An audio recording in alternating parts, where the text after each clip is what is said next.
रामलल्लाच्या प्राणप्रतिष्ठा सोहळ्याला आता अवघे काही दिवस शिल्लक राहिलेले असताना आता एकीकडे मंदिरामध्ये ज्या ठिकाणी रामलल्लाची प्रतिष्ठापना होणार आहे त्या ठिकाणी तयारी अंतिम टप्प्यात आलेली आहे।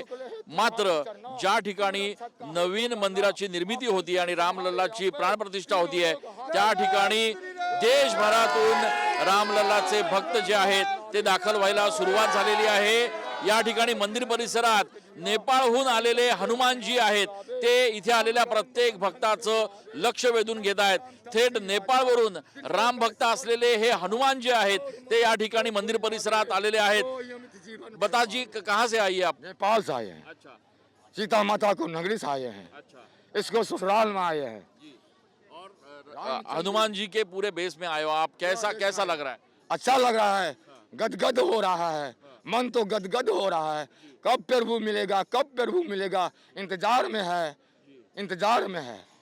और पूरा पूरा माहौल कैसा लग रहा है? माहौल तो ऐसा लगता है कि सब तो इंतजार में है। रामचंद्र भगवान को 22 जनवरी को इंतजार है, 22 जनवरी को इंतजार है। आज दिल में क्या कोई भजन आ रहा है? भजन क्या आएगा? श्री राम जैसे सीताराम सीताराम होता है, जैसे सीताराम सीताराम सीताराम सीताराम कहियो, जही विधि राखे राम तही विधि रहियो।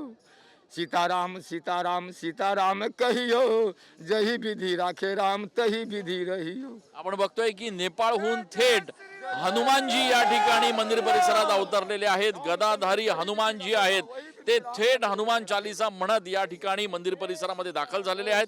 नेपाळहून आलेल्या हनुमानजींना बघण्यासाठी त्यांचं दर्शन घेण्यासाठी भाविक जे आहेत ते या ठिकाणी गर्दी करत असल्याचं बघायला मिळत आहे। कॅमेरा पर्सन आकाश येवले सह मी चंदन पूजा अधिकारी, TV9 मराठी।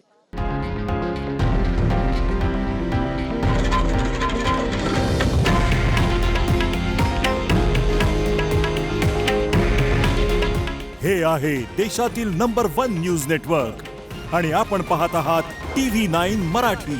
काळजी तुमची, हित महाराष्ट्राचं।